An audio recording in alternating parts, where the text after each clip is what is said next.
Hello everyone, so welcome back to our YouTube channel that is chemistry Sarathi. जनाब स्वागत है आप सभी का हमारे इस वीडियो में। तो आज के इस वीडियो में हम जनरल ऑर्गेनिक केमिस्ट्री के सारे क्वेश्चंस करने वाले हैं जो अप्रैल अटेम्प्ट 2026 में पूछे गए थे। जैसा कि आप सभी जानते हैं कि ये बहुत ही ज्यादा इंपॉर्टेंट चैप्टर है। आपकी शिफ्ट में 2 या कहीं कहीं पर 3 भी क्वेश्चन आपको देखने को मिल सकते हैं, है ना। इस पर्टिकुलर सेशन में आपसे 21 क्वेश्चन पूछे गए हैं इस पर्टिकुलर टॉपिक से। तो बहुत ही ज्यादा इंपॉर्टेंट टॉपिक है एंड इस टॉपिक को समझे बिना आप ऑर्गेनिक केमिस्ट्री को भी नहीं समझ सकते। फिजिकल केमिस्ट्री के सारे पीवाईक्यूज हो चुके हैं, इनऑर्गेनिक केमिस्ट्री के भी सारे पीवाईक्यूज हो चुके हैं और अब आज से हम ऑर्गेनिक की शुरुआत करने वाले हैं। ठीक है, सारी बातें हो गई हैं। चलिए अब हम इस वीडियो को शुरू करेंगे। Now question number 1, match list 1 with list 2। तो यहां पर लिस्ट 1 में आपके पास पेयर ऑफ कंपाउंड्स हैं एंड लिस्ट 2 में आपके पास टाइप ऑफ आइसोमर्स दिए हुए हैं। आपको बताना है कि कौन सा आइसोमर होने वाला है। 2 मिथाइल प्रोपीन एंड ब्यूट 1इन। तो चलिए एक का स्ट्रक्चर बनाते हैं। 2 मिथाइल प्रोपीन यानी कि 1 2 3 आप करेंगे। चलिए लिख लेते हैं हम 2 मिथाइल प्रोपीन यानी कि 1 2 3। ठीक है, 2 मिथाइल यानी कि यहां पर मिथाइल हो जाएगा। 2 मिथाइल प्रोपीन यानी कि यहां पर आप डबल बॉन्ड कर देंगे। ठीक है, ब्यूट 1इन 1 2 3 4। ठीक है, ब्यूट 1इन यानी कि यहां पर डबल बॉन्ड। अब बात बताइए ये कौन सा स्ट्रक्चर यानी कि कौन सा आइसोमर आपको नजर आ रहा है। एक में आपको ब्रांच्ड है और एक में सिंपल सी चेन है, स्ट्रेट चेन, और यहां पर ब्रांच्ड है। तो ब्रांच्ड है, स्ट्रेट सी चेन है, इसका यहां पर क्या होने वाला है, चेन आइसोमर, है ना। ए का हो जाएगा थर्ड, ब्रांच्ड एंड चेन। तो अभी सी बात है जनाब, चेन आइसोमर ही होगा। आइसोमर पर रखे हैं ना। बी वाले में क्या होने वाला है, सिस 2 ब्यूट 2इन एंड ट्रांस 2 ब्यूटीन। देखिए सिस ट्रांस जहां कहीं पर भी आपको नजर आ रहा होगा आपको ढूंढना होगा जियोमेट्रिकल आइसोमरिज्म। यहां पर जियोमेट्रिकल आइसोमरिज्म नजर नहीं आ रहा है आपको, दैट मींस स्टीरियो आइसोमर होने वाला है। तो ऑप्शन नंबर ए आपको बिल्कुल सही हो जाएगा। 2 ब्यूटेनॉल एंड डाइइथाइल ईथर। तो यस, आप यहां से स्ट्रक्चर बनाना चाहें तो बना सकते हैं, बट यहां पर ही आपको नजर आ जाएगा alcohol that is OL and ether. तो इसका क्या मतलब हुआ, फंक्शनल आइसोमर। अलग अलग फंक्शनल ग्रुप है ना, alcohol and ether, that means functional group isomer हो जाने वाला है ऑप्शन नंबर 4, है ना। ब्यूट 1इन एंड ब्यूट 2इन। ब्यूट 1इन यहां पर हो जाएगा ब्यूट 1इन और ये हो जाने वाला है ब्यूट 2इन। नंबरिंग आप यहां से कर रहे होंगे 1 2, दैट मींस ब्यूट 2इन। अच्छा, डबल बॉन्ड की पोजीशन यहां पर है और डबल बॉन्ड की पोजीशन यहां पर है, यानी कि पहले कार्बन पर है, यहां पर दूसरे कार्बन पर है। तो पोजीशन बदली हुई है, पोजीशन बदली हुई डबल बॉन्ड की, दैट मींस पोजिशनल आइसोमर। कहां पर लिखा हुआ है, सेकंड में 3142 3142। ऑप्शन नंबर 4 आपका बिल्कुल सही हो रहा होगा, है ना। And now question number second, 21 Jan shift 2 में पूछा गया है। Given below are 4 compounds. तो आपको 4 कंपाउंड दिए गए हैं एंड उसमें भी आपको ये ढूंढना है कि कौन सा ऑप्टिकल आइसोमरिज्म शो कर रहा है एंड उसमें आपको परसेंटेज ऑफ कार्बन पूछा गया है। तो ऑप्टिकल आइसोमरिज्म का मतलब क्या होता है, compound which have chiral centre. A compound which have chiral centre. ठीक है, कायरल सेंटर का मतलब क्या होता है, जिससे चारों ग्रुप डिफरेंट जुड़े हों, है ना। A compound which have chiral centre. ठीक है, उसी को हम बोलते हैं ऑप्टिकल आइसोमरिज्म। कायरल सेंटर यानी कि आप बोल सकते हैं इसको एसिमेट्रिकल कार्बन। ठीक है, एसिमेट्रिकल कार्बन भी आप बोल सकते हैं, आप बोले कुछ भी, बट आपको ये पता होना चाहिए कि जिस कार्बन से चारों ग्रुप डिफरेंट होंगे उसी को हम बोल रहे होते हैं कायरल कार्बन या फिर एसिमेट्रिकल कार्बन। तो यहीं पर आपको पता करना है कि क्या होने वाला है। ए ऑप्शन को देखेंगे यहां पर। देखिए एन का मतलब हो जाता है सीधी सी चेन, कुछ भी फालतू का नहीं, सीधी सी chain, that means CH3 CH2 CH2 Cl।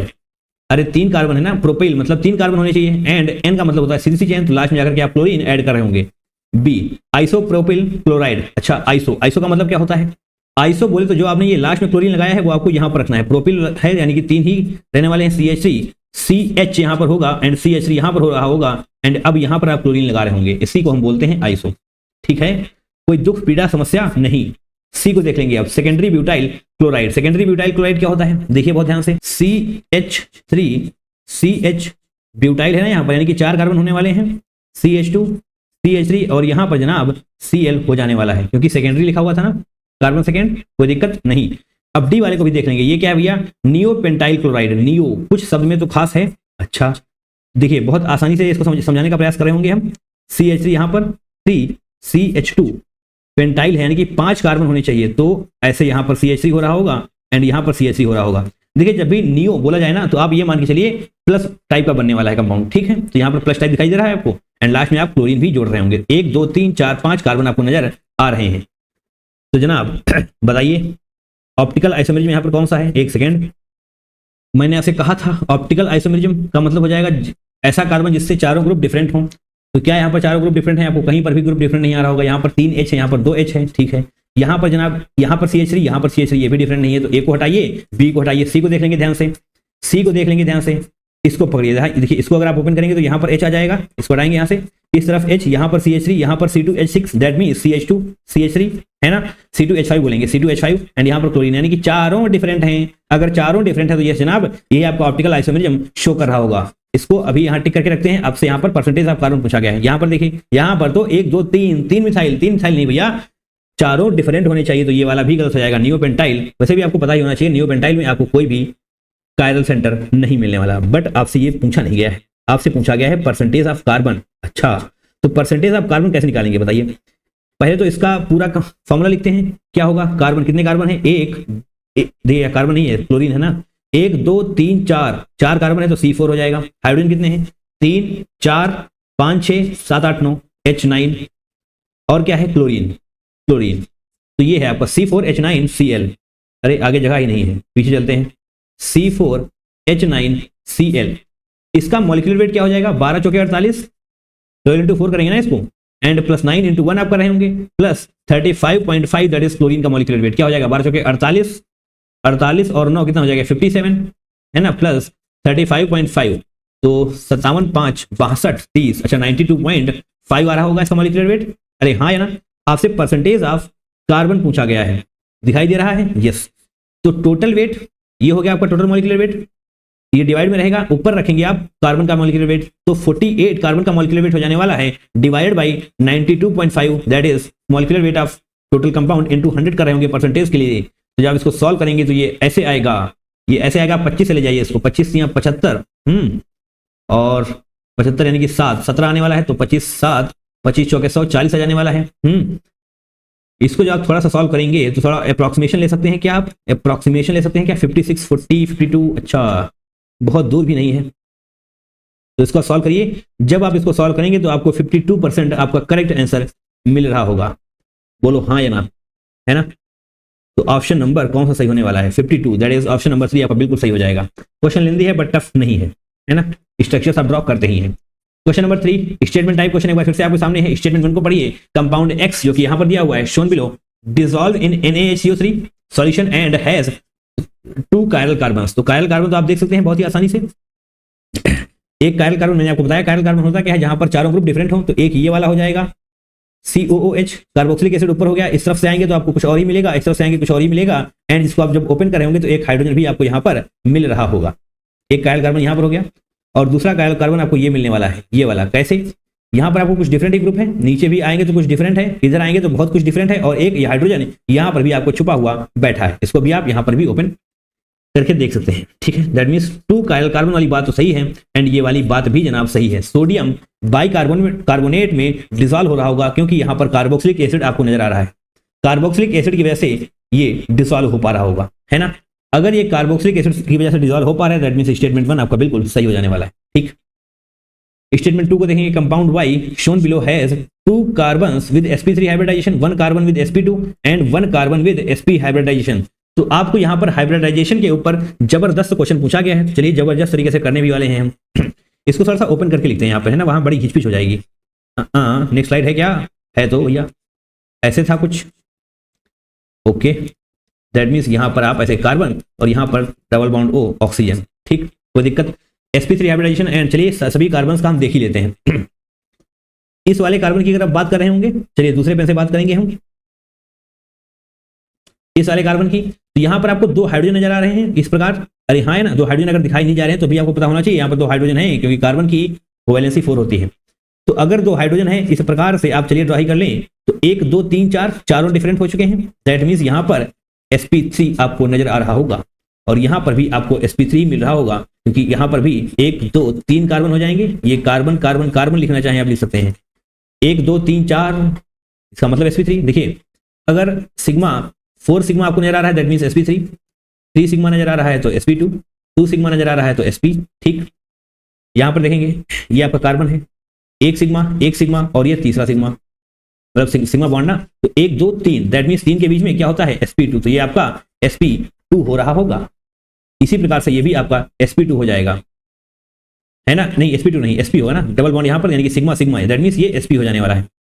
तो आपसे क्या कहा गया था, आपसे बोला गया था 2 carbon with sp3, 1 carbon with sp2 and 1 carbon with sp। सही बात है, sp3 के 2 कार्बन है, एक ये वाला एक ये वाला, sp2 के एक ये, sp का एक ये। ठीक है, स्ट्रक्चर समझ में आना चाहिए। स्टेटमेंट सेकंड भी आपका सही हो रहा होगा, बोथ आर ट्रू होना चाहिए। स्टेटमेंट सॉरी ऑप्शन नंबर 4 आपका बिल्कुल सही हो जाने वाला है ना। कोई दिक्कत है? चलिए आगे बढ़ लेते हैं। क्वेश्चन नंबर 4 की बात करेंगे हम। Statement 1 statement 2।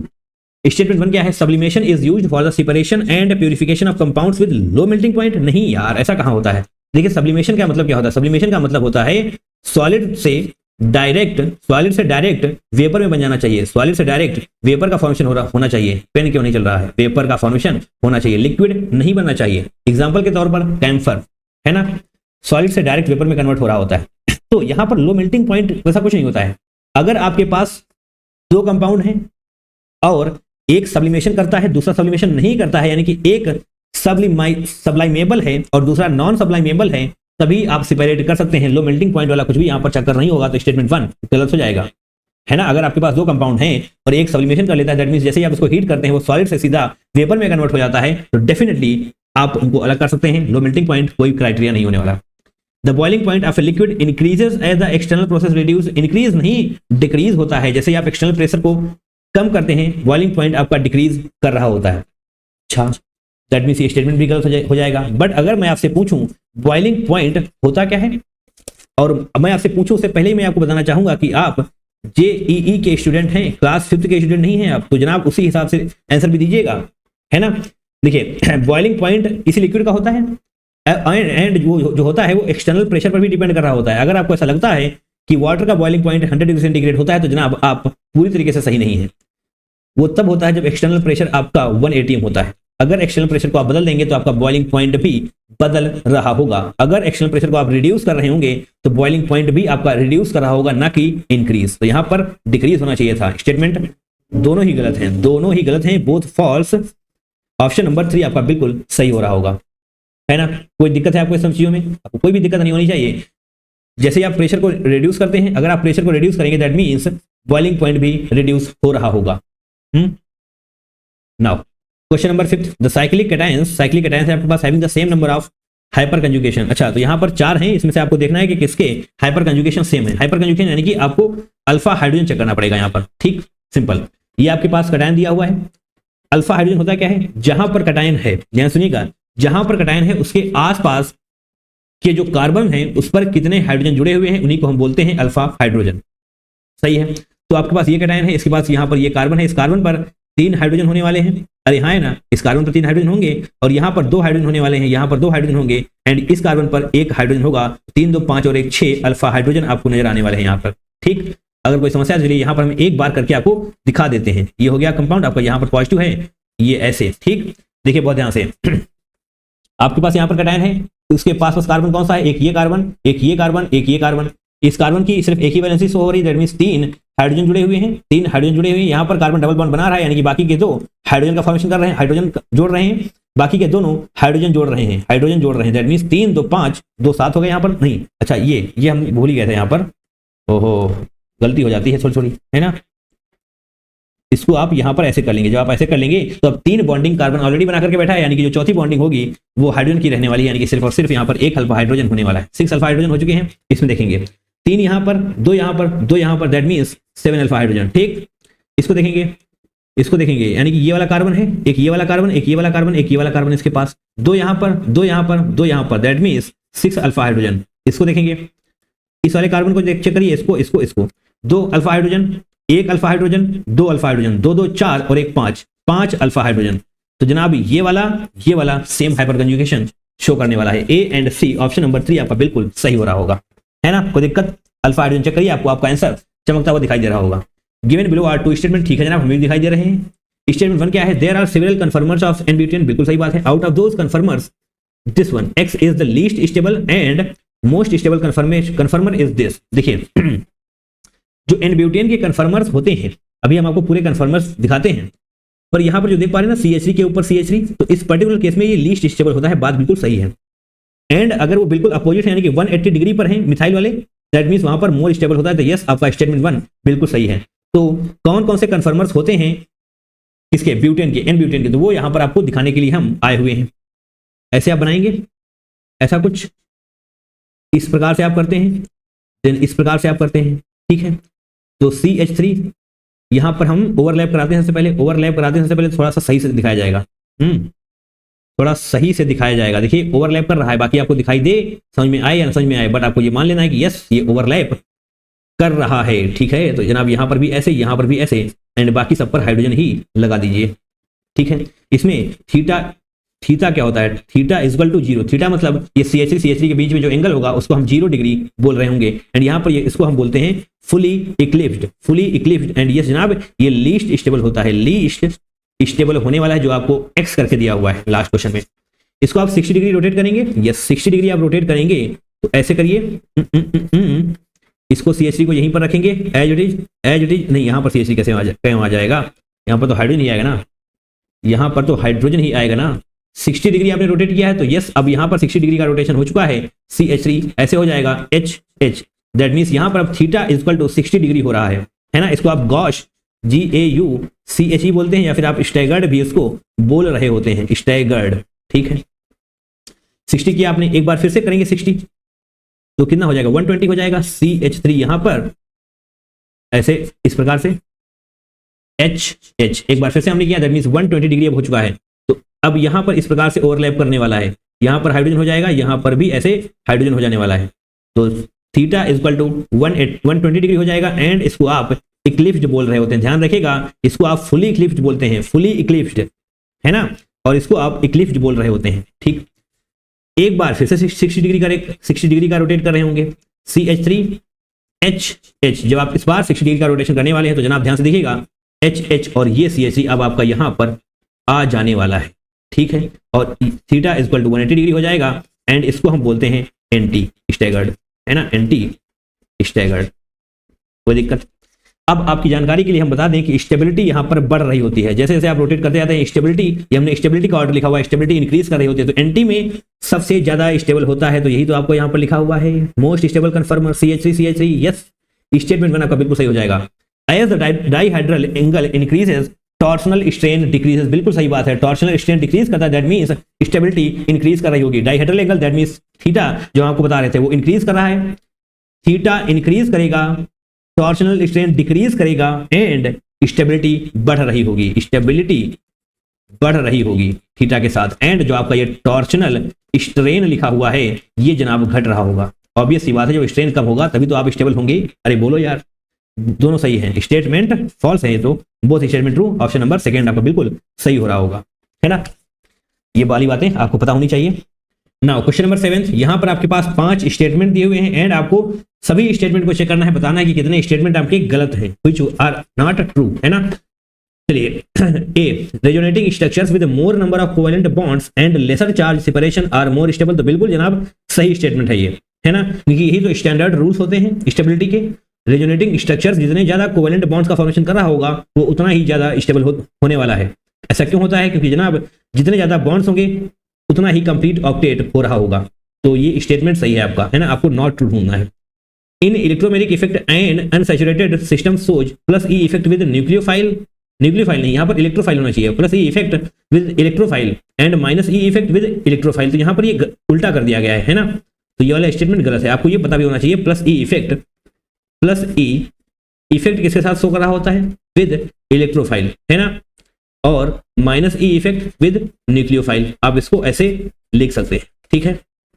देखिए अगर आपको थोड़ा सा और समझना है तो समझाने का हम प्रयास कर रहे होंगे। यहां पर देखिए बहुत ध्यान से देखने की कोशिश करिएगा।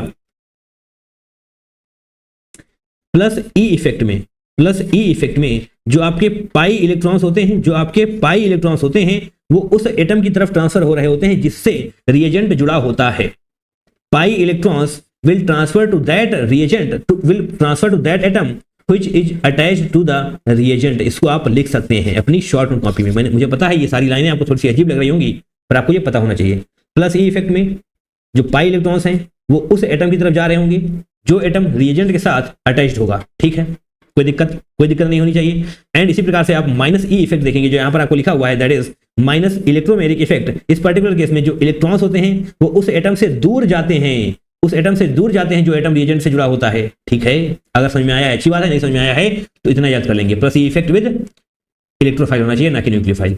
नाउ सी स्टेटमेंट को देखेंगे, inductive effect is responsible for high melting point, boiling point and dipole moment of polar compounds. Yes, बिल्कुल सही बात है। कैसे? देखिए इंडक्टिव इफेक्ट की वजह से आपको क्या दिखाई पड़ रहा होगा, इंडक्टिव इफेक्ट परमानेंट पोलराइजेशन को कर देता है ना, inductive effect cause permanent polarization, inductive effect की वजह से परमानेंट पोलराइजेशन हो रहा होता है, permanent polarization, and permanent polarization की वजह से क्या हो जाता है, आपका डाइपोल मोमेंट क्रिएट हो रहा होगा। अगर डाइपोल मोमेंट क्रिएट हो जाएगा that means strong intermolecular forces भी आपको दिखाई पड़ रहे होंगे। स्ट्रॉन्ग इंटरमॉलिक्यूलर फोर्सेस अगर हो जाएंगे तो definitely melting point and boiling point भी आपका इंक्रीज कर रहा होगा, that means high melting and boiling point होने वाला है। ठीक है, एंड वो किसकी वजह से होता है, इंडक्टिव इफेक्ट की वजह से। कैसे? इंडक्टिव इफेक्ट की वजह से परमानेंट पोलराइजेशन हो रहा होगा, एंड परमानेंट पोलराइजेशन बोले तो डाइपोल मोमेंट है ना, डाइपोल मोमेंट की वजह से स्ट्रॉन्ग इंटरमॉलिक्यूलर फोर्सेस आपको दिखाई पड़ रहे होंगे, एंड स्ट्रॉन्ग इंटरमॉलिक्यूलर फोर्सेस की वजह से ही आपका melting point and boiling point increase कर रहा होगा। इसको फोर्सेस लिखेंगे यहां पर, है ना, तो ये भी सही है। एंड स्टेटमेंट डी को देख लेंगे अब, the greater the number of alkyl groups attached to the doubly bonded carbon atoms higher is the heat of hydrogenation. Higher तो नहीं होता है, लोअर हो जाएगा। चलिए समझते हैं यहाँ पर डी वाला क्या है। देखिए एल्काइल ग्रुप्स क्या करते हैं, एल्काइल ग्रुप्स आपकी एल्कीन को स्टेबल कर रहे होते हैं, एल्काइल ग्रुप्स स्टेबलाइज एल्कीन। ठीक है, ग्रुप्स स्टेबलाइज एल्कीन। अगर आप लिखना चाहें तो लिख लें, ना लिखने की बात नहीं लिखना चाहते तो कोई दिक्कत नहीं है, बट आपको पता होना चाहिए। एल्काइल ग्रुप्स एल्कीन को स्टेबलाइज कर रहे होते हैं, कैसे? Hyperconjugation and inductive effect के through, hyperconjugation and inductive effect के थ्रू स्टेबलाइज कर रहे होते हैं। दैट मींस जितना ज्यादा एल्कीन स्टेबल होगा, आप सभी जानते हैं कि स्टेबिलिटी ज्यादा होती है, दैट मींस एनर्जी कम होगी। एल्कीन की स्टेबिलिटी अगर बढ़ रही है, एल्कीन की स्टेबिलिटी अगर ज्यादा है, दैट मींस पोटेंशियल एनर्जी कम होगी। बोलो हाँ या ना, पोटेंशियल एनर्जी कम होगी। अगर पोटेंशियल एनर्जी कम है that means less energy during hydrogenation होना चाहिए। यहां पर तो हायर लिखा हुआ है, गलत हो जाएगा भैया, ये गलत हो जाएगा, है ना। जितने नंबर ऑफ एल्काइल ग्रुप्स उतना ही ज्यादा स्टेबलाइज होगा आपका एल्कीन, एंड एल्कीन जितना ज्यादा स्टेबलाइज होगा पोटेंशियल एनर्जी कम हो जाएगी। Potential energy come that means low energy होना चाहिए, यहां पर हायर नहीं लेसर होना चाहिए। लास्ट स्टेटमेंट को देखेंगे, stability of carbon ion increases with increases in S character of the carbon carrying the negative charge. तो जनाब ये वाली स्टेटमेंट भी बिल्कुल सही है। कैसे सही है?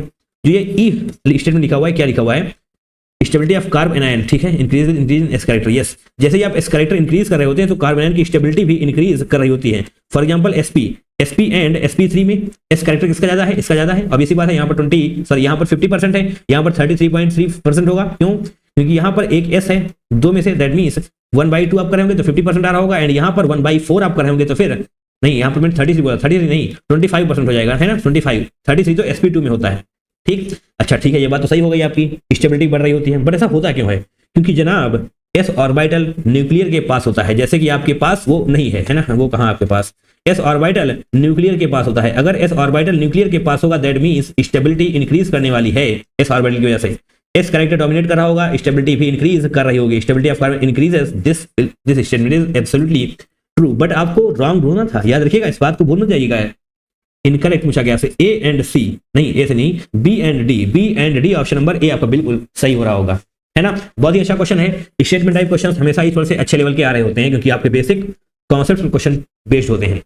नाउ क्वेश्चन नंबर 8, ये थोड़ा सा न्यूमेरिकल टाइप क्वेश्चन है। 0.25 ग्राम of an organic compound A, आपके पास ऑर्गेनिक कंपाउंड ए है जिसके पास कार्बन, हाइड्रोजन एंड ऑक्सीजन है, was analyzed using the combustion method। अच्छा, तो there was an increase in mass of CaCl2 tube and potash tube at the end of experiment, the amount was this। अच्छा ठीक है, देखिए जो भी increase CaCl2 tube में होने वाला है वो किसकी वजह से होगा, वो होने वाला है जनाब H2O के प्रोडक्शन की वजह से, H2O के प्रोडक्शन की वजह से इंक्रीज होने वाला है। एंड वो कितना इंक्रीज हुआ है, 0.15 ग्राम। 0.15 ग्राम किसका वेट है, H2O का वेट है, ध्यान रखिएगा ये बात। और जो यहाँ पर पोटाश ट्यूब आपको दिखाई दे रहा है, पोटाश ट्यूब का जो मास इंक्रीज हो रहा है वो किसकी वजह से होने वाला है, CO2 के प्रोडक्शन की वजह से इंक्रीज होगा।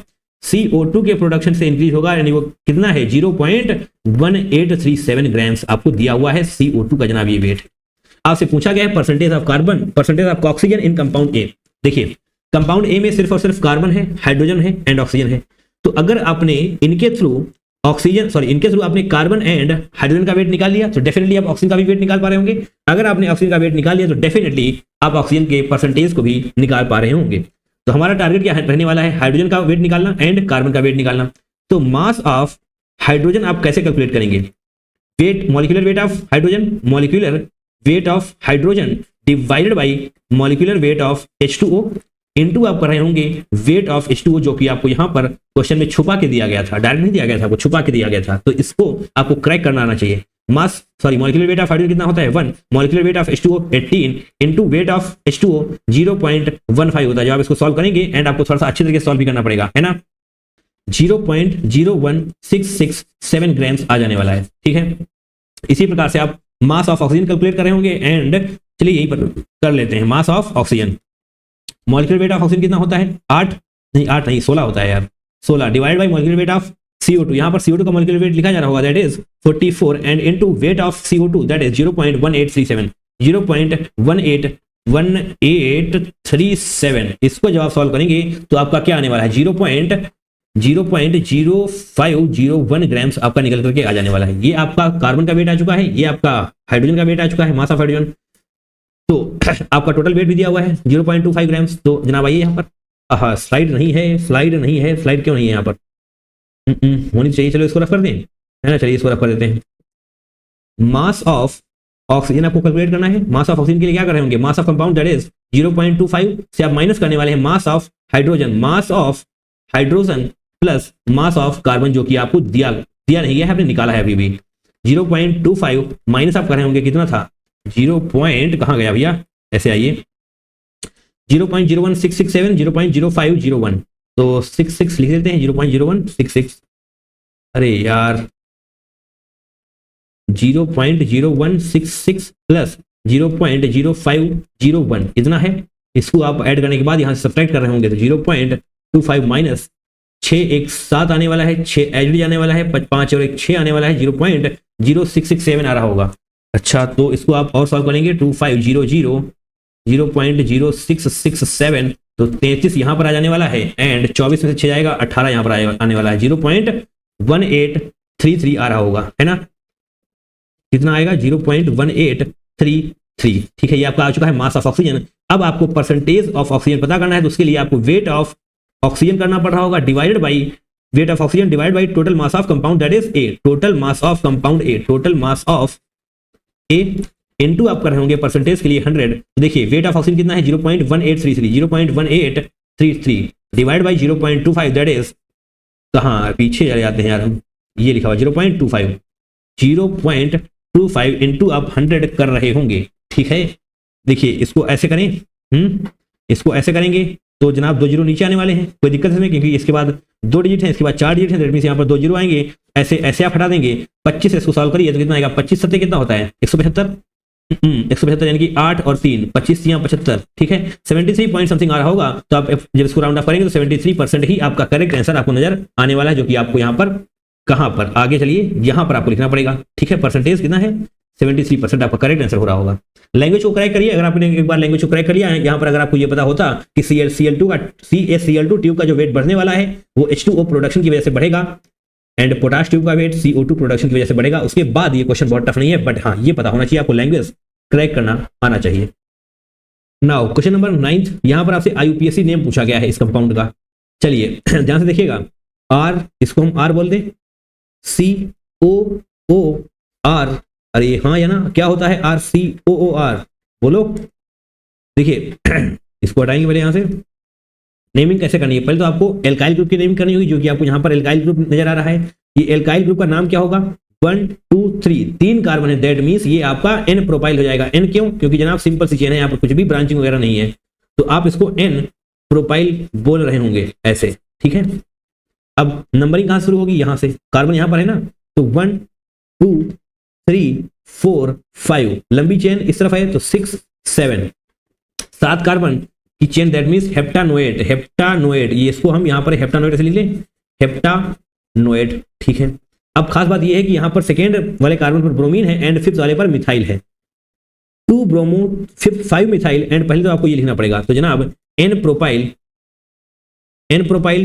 2 bromo 5 methyl, 2 bromo 5 methyl and last में जनाब कितनी कार्बन की चेन थी 7, दैट मींस हेप्टानोएट आप लास्ट में ऐड कर रहे होंगे, हेप्टानोएट, है ना। बताइए N प्रोपाइल, ऑप्शन नंबर 3 4 गए, N प्रोपाइल 2 ब्रोमो होगा ना यार, 2 ब्रोमो, 1 ब्रोमो कहां से हो जाएगा, नंबरिंग यहां से नहीं शुरू होगी, नंबरिंग यहां से शुरू होगी, कार्बन है ना यहाँ पर, इस कार्बन को छोड़ देंगे क्या आप, नहीं छोड़ेंगे ना, यस तो आपका यस आईयूपीएसी नेमिंग। देखिए अगर आईयूपीएसी नेमिंग का क्वेश्चन आपकी शिफ्ट में आ रहा है तो क्वेश्चन आपको करना जरूर है, एंड आप गलत मत करिएगा उसको, क्योंकि +4 मार्क आपको मिलने ही वाले हैं इससे, है ना। जनरली आसान ही आईयूपीएसी नेमिंग आपसे पूछी जाएगी। Question number 10 22nd general shift 2 when 1 gram of compound x is subtracted. ओहो, जेल्डाल्स मेथड का क्वेश्चन आ चुका है। बताइए जेल्डाल्स मेथड आपने पढ़ा है कि नहीं? अगर आपने नहीं पढ़ा है तो मैंने पढ़ा रखा है आपको प्रैक्टिकल ऑर्गेनिक केमिस्ट्री वाली वीडियो में। देखिए यहाँ पर क्या आपको जेल्डाल्स मेथड लिखा हुआ नजर आ रहा है? क्या यहाँ पर मेरी शकल आपको नजर आ रही है? बिल्कुल, इसका मतलब मैंने पढ़ा रखा है। आपने पढ़ा है नहीं बताइएगा जरूर, एंड आपको हम पिन कमेंट में उसकी लिंक दे देंगे उस वीडियो की, देख लीजिएगा, बहुत इंपॉर्टेंट है। वहां पर काफी सारे मेथड्स के बारे में डिस्कशन किया गया है, लेबिट्स मेथड, कैरियस मेथड, एंड काफी कुछ आपको वहां पर मिल रहा होगा। वीडियो को देखेंगे एंड साथ में आपको क्वेश्चंस भी सॉल्व कराए गए हैं। ठीक, क्लियर है? आप देखेंगे ना वीडियो को? बिल्कुल। फॉर एस्टिमेशन ऑफ नाइट्रोजन, ठीक है, estimation of nitrogen 15 ml 1 molar H2SO4 was neutralised bye ammonia evolve. देखिए आपको बाकी कुछ पता हो या ना पता हो, बट आपको इतना तो पता होना चाहिए कि जब भी आप जेल्डाल्स मेथड पढ़ रहे होंगे तो वहां पर नाइट्रोजन से एमोनिया का इवॉल्व हो रहा होगा। एमोनिया बोले तो NH3, नाइट्रोजन से NH3 का फॉर्मेशन आपको होता हुआ नजर आ रहा होगा। ठीक है, और यहाँ पर वही लिखा गया है ammonia evolve 1 molar H2SO4 was neutralised by, अच्छा neutralised by ammonia evolve. Yes, तो यस नाइट्रोजन से एमोनिया जो इवॉल्व हो रही है उसकी रिएक्शन आप करवाने वाले हैं किसके साथ? H2SO4 के साथ, दैट इज सल्फ्यूरिक एसिड, है ना। एसिड के साथ रिएक्शन कराते हैं आप NH3 के साथ, तो न्यूट्रलाइज हो जाने वाला है। न्यूट्रलाइज हो जाएगा तो जनाब किसका फॉर्मेशन करने वाला है? NH4 होल ट्वाइस SO4, है ना, इसका फॉर्मेशन कर रहा होगा। ठीक है, रिएक्शन को बैलेंस करना भी तो जरूरी है, रिएक्शन को बैलेंस करना जरूरी है, यानी कि यहाँ पर आप ट्वाइस कर रहे होंगे 2N के लिए SO4। यस, रिएक्शन आपकी पूरी बैलेंस हो चुकी है। तो इस रिएक्शन से आप ध्यान से देखिए, इस रिएक्शन से आप समझ सकते हैं कि 1 मोल H2SO4 2 मोल्स ऑफ NH3 को न्यूट्रलाइज कर रहा है। 1 मोल of H2SO4 neutralises 2 moles of NH3। ठीक है, 2 मोल्स ऑफ NH3। ऐसा हमने क्यों किया? देखिए आपसे परसेंटेज ऑफ नाइट्रोजन कंपाउंड पूछा गया है। आप परसेंटेज कब निकाल पाएंगे नाइट्रोजन का? जब आपको वेट पता होगा। आप नाइट्रोजन का वेट कब निकाल पाएंगे? जब आपको इसका वेट पता होगा। एंड इसका वेट आप कब निकाल पाएंगे? जब इसके मोल्स आपको पता होंगे। अरे हाँ या ना? तो इसीलिए हम ये सब कर रहे हैं। तो इसके मोल्स यहाँ पर 1 मोल H2SO4 इसके अकॉर्डिंग आपने बताया है, बट जो एक्चुअल मोल्स आपके H2SO4 के रिएक्ट कर रहे हैं वो इससे आप निकालेंगे। NH2SO4 के लिए आप मोलरिटी इनटू वॉल्यूम कर रहे होंगे। अरे बोलो यार, मोलरिटी कितनी है? 1 molar, that is 1 molar. Volume कितना है इसका? 15 ml। चलिए 15 ml ही लिखेंगे हम। अगर 15 ml लिखने वाले हैं तो आपके मिली मोल्स आ रहे होंगे, that is 15 milli moles of H2SO4 reacts, है ना। तो 15 milli mole of H2SO4 will neutralise 2 into 15 milli moles of NH3। तो जनाब 30 मिली मोल NH3 के आपको मिल जाने वाले हैं। बोलो हाँ या ना, है ना। तो 30 मिली मोल, तो 30 मिली मोल को अब हम मोल्स में कन्वर्ट कर लेते हैं, क्योंकि आपको यहाँ पर वेट निकालना पड़ेगा। तो वेट ऑफ NH3 के लिए आगे की स्लाइड पर तो हमने ये कलाकारी कर दी है ना। ठीक है जनाब, आगे की स्लाइड पे कलाकारी की है, तो और आगे चलते हैं। आपको वेट पता करना है ना। वेट ऑफ NH3 मोल्स कितने हैं इसके? मिली मोल्स कर लेंगे। देखिए 30 मिली मोल्स है तो इसको आप मोल्स के लिए 10⁻³ कर रहे होंगे। मोल्स इनटू मॉलिक्यूलर वेट कितना होता है नाइट्रोजन का? 14 3 17 कर रहे होंगे आप। तो 17 3 51, 17 3 51, 51 इंटू 10⁻², इसका वेट हो जाने वाला है ग्राम्स NH3 का। तो नाइट्रोजन का वेट कितना हो जाएगा? वेट ऑफ नाइट्रोजन का कितना हो जाएगा? नाइट्रोजन यानी कि molecular weight of nitrogen that is 14 divide by molecular weight of NH3 that is 17 into weight of NH3 that is 51 into 10⁻²। 17 3 51 हो जाने वाला है, 14 3 42 यानी कि 42 इंटू 10⁻² ग्राम्स वेट हो जाने वाला है किसका? नाइट्रोजन का। पूरी बात समझ में आ रही है? कोई भी गलती आपसे नहीं होनी चाहिए। आपसे परसेंटेज पूछा गया था, तो अब यहाँ पर परसेंटेज ऑफ नाइट्रोजन आपसे पूछा गया था। परसेंटेज ऑफ नाइट्रोजन के लिए आप क्या कर रहे होंगे? Weight of nitrogen that is 42 into 10⁻² and divided by weight of compound. Weight of compound ये दिया था आपको 1 ग्राम्स, ठीक है, 1 ग्राम यानी कि 1 इंटू परसेंटेज के लिए आप 100 कर रहे होंगे, तो ये ऐसे कैंसिल आउट हो जाने वाला है। तो इसका मतलब 42% नाइट्रोजन आपको देखने को मिल रही होगी। तो यहाँ पर आप 42 कहाँ पर है? ऑप्शन नंबर 3 आपका बिल्कुल सही हो जाएगा। देखिए परसेंटेज पूछा गया है, अगर आप परसेंटेज को इग्नोर कर देंगे तो 0.42 को भी आप टिक कर सकते हैं, है ना। चलिए एक बार फिर से हम थोड़ा सा एक्सप्लेन करते हैं, क्विक रिकैप देते हैं। जेल्डाल्स मेथड में नाइट्रोजन एमोनिया में कन्वर्ट हो रहा होगा एंड उस एमोनिया के आप रिएक्शन करवाने वाले हैं एसिड के साथ, जो कि यहाँ पर H2SO4 है। जब उसकी रिएक्शन करवाने वाले हैं तो आपको NH4 होल ट्वाइस SO4 का फॉर्मेशन हो रहा होगा। एंड इस रिएक्शन से आप समझ सकते हैं कि 1 मोल H2SO4 2 मोल NH3 को यानी कि 2 मोल एमोनिया को न्यूट्रलाइज करने वाला है। तो आप मोल्स निकालेंगे H2SO4 के, जो कि 15 15 मिलीमोल आने वाले हैं, इसका मतलब 30 मिलीमोल NH3 के न्यूट्रलाइज हो रहे होंगे। 15 मिलीमोल, तो इससे आप अगर वेट निकालना चाहें तो मोल्स इंटू मॉलिक्यूलर वेट करेंगे, तो 13 मिलीमोल यानी कि 30 into 10⁻³ moles into 17, that is ये वेट आ जाएगा नाइट्रोजन का, सॉरी NH3 का वेट आ जाने वाला है। अगर ये वेट ऑफ एमोनिया आया तो आप वेट ऑफ नाइट्रोजन कैसे निकालेंगे? Molecular weight of nitrogen divided by molecular weight of NH3 into weight of NH3 जो कि आपने यहाँ पर कैलकुलेट किया था। इससे आप वेट ऑफ नाइट्रोजन तक पहुंच जाएंगे एंड परसेंटेज ऑफ नाइट्रोजन के लिए weight of nitrogen divide by weight of compound that is 1 ग्राम आपको यहाँ पर दिया हुआ है, इंटू 100 करेंगे आप परसेंटेज के लिए, तो आपका 42 करेक्ट आंसर दिखाई दे जाएगा, है ना। बताइए मजा आया क्वेश्चन करने में? नाउ क्वेश्चन नंबर 11, 22 जनवरी शिफ्ट 1 में क्वेश्चन पूछा गया है। Sodium fusion extract of an organic compound that is white with CHCl3। CHCl3 क्या होता है? क्लोरोफॉर्म होता है, जो आप नहीं, खैर बाकी लोग करते हैं सारी कलाकारी, आप नहीं करते हैं, है ना, रुमाल में लगा के बेहोश कर दिया किसी को। And chlorine water gives violet colour to the CHCl3, है ना, इसको वायलेट कलर दे रहा होता है, ठीक है। 0.15 gram of Y give 0.12 gram of the silver halide precipitate in Carius method. बने बोला यार थोड़ी देर पहले ही आपको, केरियस मेथड, जल्दास मेथड, ये सब कंप्लीट कर लो, अदरवाइज दिक्कत में रहेंगे आप, है ना, दिक्कत में रहेंगे। डायरेक्ट क्वेश्चन भी पूछा जा सकता है इससे, ठीक है। Percentage of halogen in the compound Y, तो आपसे हेलोजन का परसेंटेज पूछा गया है। परसेंटेज के लिए भैया आपको वेट वगैरह पता होना चाहिए। चलिए स्टेप बाय स्टेप बढ़ते हैं। ओके देखिए, पहली बात तो आपको ये पता होना चाहिए, जो यहाँ पर लिखा हुआ है ना, violet colour to the CHCl3 layer, इसको ही आप बोल रहे होते हैं लेयर टेस्ट फॉर हेलोजेंस। अच्छा, तो जो आपका ये क्लोरीन वाटर दिया हुआ है ना, ये क्लोरीन वाटर ऑक्सीडाइज कर देने वाला है I नेगेटिव को। तो I negative that is iodide ions की जो आप रिएक्शन करवाने वाले हैं क्लोरीन वाटर यानी कि Cl2 के साथ, तो Cl2 इसको ऑक्सीडाइज कर देगा, यानी कि I नेगेटिव से I2 का फॉर्मेशन कर रहा होगा आयोडीन गैस, एंड खुद रिड्यूस हो जाएगा, that is Cl negative. Cl2 यहाँ पर है तो ट्वाइस आप यहाँ पर करेंगे, I2 दैट मींस यहाँ पर भी आप ट्वाइस कर रहे होंगे, ठीक है। ये रिएक्शन आपकी बैलेंस हो चुकी है। और जो मॉलिक्यूलर आयोडीन है वो जनाब ऑर्गेनिक सॉल्वेंट में डिसॉल्व हो रहा होता है। ऑर्गेनिक सॉल्वेंट मैंने क्यों बोला क्योंकि जनाब यही होता है आपका ऑर्गेनिक सॉल्वेंट, क्लोरोफॉर्म आपका ऑर्गेनिक सॉल्वेंट ही होता है। तो जनाब जो आप ये आयोडीन देख पा रहे हैं ना I2, वो organic solvent that is CHCl3 में डिसॉल्व हो जाएगा एंड आपका कैरेक्टरिस्टिक वायलेट कलर प्रोड्यूस करने वाला है, जो कि आपको यहाँ पर लिखा हुआ दिखाई दे रहा है ना। कैसे बना था वायलेट कलर? ये जो आपने बनाया I2, वो organic solvent that is chloroform के साथ डिसॉल्व हो जाएगा एंड वायलेट कलर का फॉर्मेशन कर रहा होगा। अगर आप लिखना चाहें तो लिख लें, हम लिखेंगे तो बहुत ज़्यादा टाइम लग जाने वाला है ना। आपसे पूछा गया है परसेंटेज ऑफ हेलोजन का डायरेक्ट फॉर्मूला होता है, बता दें हम आपको परसेंटेज ऑफ हेलोजन, क्योंकि बाकी सारी बातें आपको दी हुई हैं। ध्यान से देखिएगा, atomic mass of halogen, atomic, क्योंकि आप परसेंटेज ऑफ हेलोजन ही निकाल लें ना, तो एटॉमिक मास ऑफ हेलोजन ही आपको लिखना पड़ेगा, divided by molar mass of AgX, molar mass of AgX। कोई दिक्कत है इसमें? इनटू आप कर रहे होंगे, क्या करेंगे, AgX की जो प्रेसिपिटेट है उसका मास ऑफ AgX प्रेसिपिटेट, या फिर PPT आप लिख लें यहाँ पर शॉर्ट फॉर्म में, divided by mass of organic compound जो कि आपको दिया हुआ है, ठीक है, इनटू 100 कर देंगे, क्योंकि आपसे परसेंटेज में आंसर पूछा गया है। देखिए एटॉमिक मास ऑफ हेलोजन क्या होने वाला है? एटॉमिक मास ऑफ हेलोजन क्या है आपका? I है ना, आयोडीन, तो इसका मतलब 127 है इसका एटॉमिक वेट, ठीक, 127।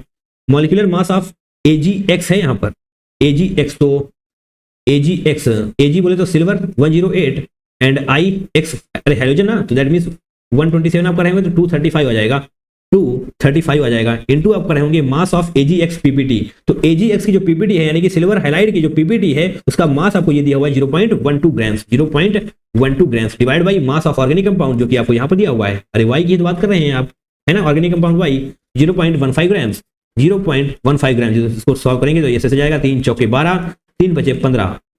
अब इसको सॉल्व करिए, इंटू 100 भी तो है यहाँ पर, इंटू 100 भी है, तो इसको जब सॉल्व करेंगे तो आपको 43.3 के समथिंग आ रहा होगा परसेंटेज। तो जब आप नियरेस्ट रीजन में लिख रहे होंगे तो 43% परसेंटेज आपका करेक्ट आंसर हो रहा होगा। बोलो हाँ है ना। क्वेश्चन कैसा है? केरियस मेथड वगैरह थोड़ा पढ़ लीजिए, आपको बहुत फायदा हो रहा होगा एंड यकीन मानिए जो मैं बोल रहा हूँ वो आपके काम ही आने वाला है, फालतू में आपको कुछ भी नहीं बताया जा रहा होगा।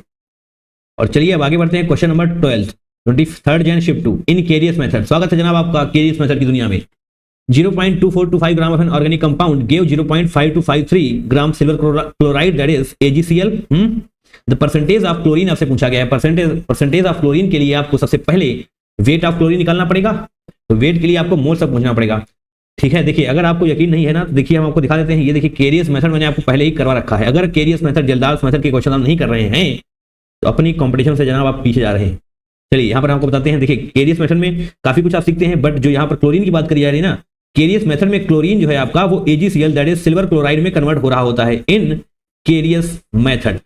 ठीक है, आगे भी इसका एक क्वेश्चन है, वहां पर भी हम आपको कुछ खास बताएंगे, है ना। यहाँ पर क्लोरीन से AgCl का फॉर्मेशन हो रहा होगा तो मोल्स ऑफ AgCl निकालना पड़ेगा आपको, है ना। तो मोल्स ऑफ AgCl के लिए हमें मोलिकुलर वेट चाहिए। देखिए ऐसे लिखते हैं, N of AgCl is equal to weight of AgCl कहाँ है, ये है ना, that is 0.5253 divided by molecular weight of AgCl। तो मॉलिक्यूलर वेट ऑफ AgCl क्या होने वाला है, सिल्वर का होता है 108 प्लस क्लोरीन का हो जाएगा 35.5। जनाब इसका जब सॉल्व करेंगे तो 143, ओहो बार बार 143 आ रहा है, 143.5 हो जाएगा। ठीक है, एंड हाँ एक बात और ध्यान दीजिए, एक सिल्वर क्लोराइड में एक क्लोरीन आपको नजर आ रहा है, एक सिल्वर क्लोराइड में आपके पास एक क्लोरीन और एक सिल्वर है।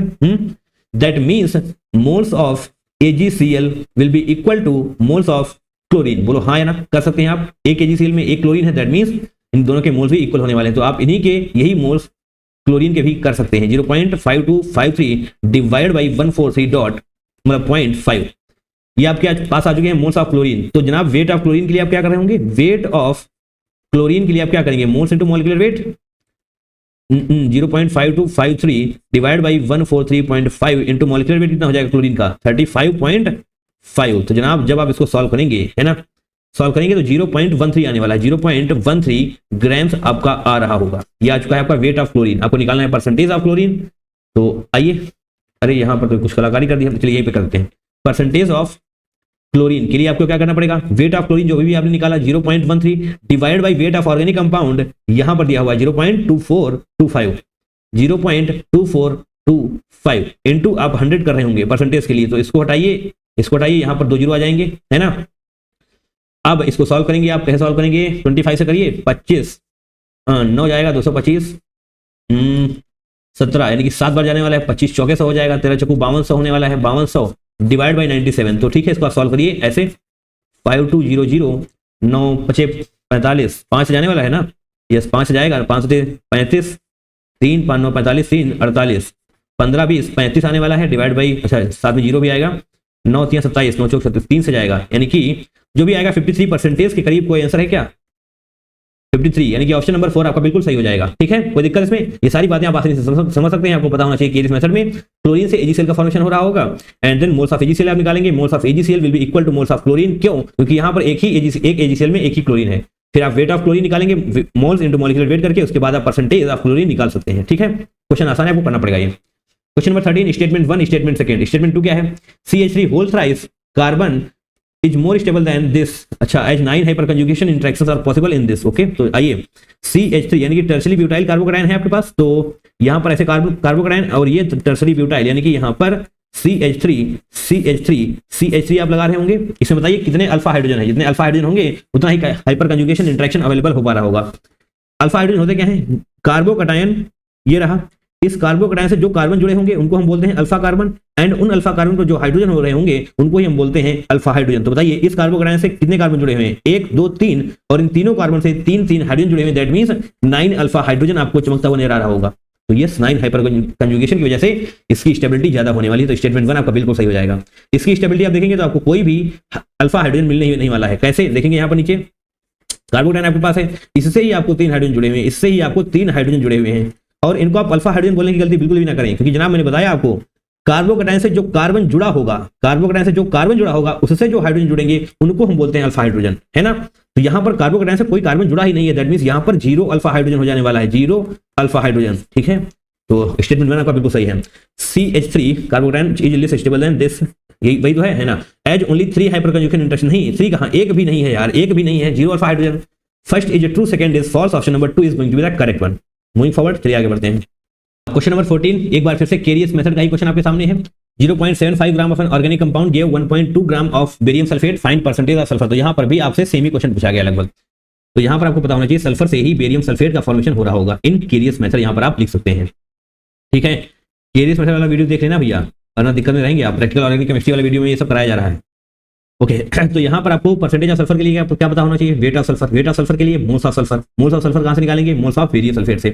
तो N BaSO4 that is moles of barium, that is moles of barium sulphate के लिए आप क्या कर रहे होंगे, weight upon molecular weight, weight आपको दिया हुआ है 1.2 ग्राम्स, मॉलिक्यूलर वेट भी दिया गया है 233, ये आपका आ चुका है moles of barium sulphate, and moles of barium sulphate is going to be equal to moles of sulphur. अरे हाँ या ना बताइए, कर सकते हैं आप, बिल्कुल कर सकते हैं। क्यों कर सकते हैं, क्योंकि एक बेरियम सल्फेट में आपके पास सिर्फ और सिर्फ एक ही सल्फर आपको दिखाई दे रहा है, तो मोल्स ऑफ सल्फर को आप इक्वेट कर सकते हैं, है ना, ऐसे लिखिए। तो यही आपके मोल्स ऑफ सल्फर हो जाएंगे 1.2 इंटू 233। अरे पेन क्यों नहीं चल रहा है, 1 हाँ ऐसे चलेगा। तो वेट ऑफ सल्फर के लिए आप क्या कर रहे होंगे, moles into molecular weight, moles आपका ये हो चुका है, मॉलिक्यूलर वेट कितना होता है सल्फर का 32। इसको आप सॉल्व करें, इसको जब आप सॉल्व करेंगे, करना पड़ेगा, है ना, करना ही पड़ेगा। डिवाइड में आप 75 ले जाएंगे, तो इसको सॉल्व कर लीजिए, है ना। इसको जब आप सॉल्व करेंगे तो कितना आने वाला है, इसको हटाएंगे 3 3 6 2 8, यानी कि 1 सेकेंड हम सॉल्व कर लेते हैं। तो जब आप इसको सॉल्व करेंगे तो इसको सॉल्व करने के बाद आने वाला है 0.1648 ग्राम्स, ठीक है। ये आ चुका है आपका weight of sulphur. Percentage of sulphur के लिए आप यहां पर करेंगे, परसेंटेज ऑफ सल्फर के लिए weight of sulphur that is 0.1648 divide by organic compound का वेट 0.75 इंटू आप 100 कर रहे होंगे, ठीक है, इंटू आप 100 कर रहे होंगे। इसको जरा अप्रॉक्सीमेशन वगैरह लेके सॉल्व करिए, इसको हटाइए, नीचे 2 जीरो आ जाएंगे, ऐसे ऐसे ऐसे ऐसे गायब, ठीक है। अब 75,1648 देखिए 75 दूना 150 हो जाएगा, उसके बाद नहीं जाने वाला। तो 2 वाला कौन सा है, ये तो 1 है, ये तो 1 है, ये है 2, ऑप्शन नंबर 3। ये तो 4 आगे गलत, पूरा सॉल्व करने की जरूरत नहीं है। आप जैसे देखेंगे 75 दूना 150, उससे आगे थोड़ा सा आएगा, 2 से थोड़ा सा आगे बढ़ रहा है, ऑप्शन नंबर 3 आपका बिल्कुल सही हो जाएगा, है ना। नाउ क्वेश्चन नंबर 15, यहां पर आपसे आइसोमर्स के क्वेश्चन पूछे गए हैं। देखिए करेक्ट स्टेटमेंट आपसे पूछा गया है, ए को देखेंगे, propanal and propanone are functional isomer. अगर आप स्ट्रक्चर बनाना चाहें तो बना सकते हैं, बट हम आपको कह रहे हैं कि यहाँ पर आप देखते ही बताइए कि ऑप्शन सही है कि नहीं। प्रोपेनल यानी कि यहाँ पर एल्डिहाइड ग्रुप है, यहाँ पर कीटोन ग्रुप है। प्रोपेनोन अगर अलग अलग ग्रुप हैं तो जनाब वो फंक्शनल आइसोमर ही तो हो रहा होगा, सही है, कोई दिक्कत। अगर हम आपको स्ट्रक्चर बनाने की आपकी चुल मची पड़ी, चलिए वो भी बना देते हैं। प्रोपेनल है ना, तो CH3 CH2 CHO ऐसे हो जाएगा, 1 2 3 कार्बन हो गए, तो प्रोपेनल। यहां से आप करेंगे ना नंबरिंग, तो 1 पर एल्डिहाइड ग्रुप आने वाला है, प्रोपेनल। प्रोपेनोन तो यहां पर आपको कीटोन ग्रुप रखना पड़ेगा, CH3 C double bond O, इसको ओपन कर देंगे, और यहां पर भी आपको CH3 1 2 3, ठीक है, 3 कार्बन आपको दिखाई दे रहा है, यही हो जाने वाला है आपका प्रोपेनोन।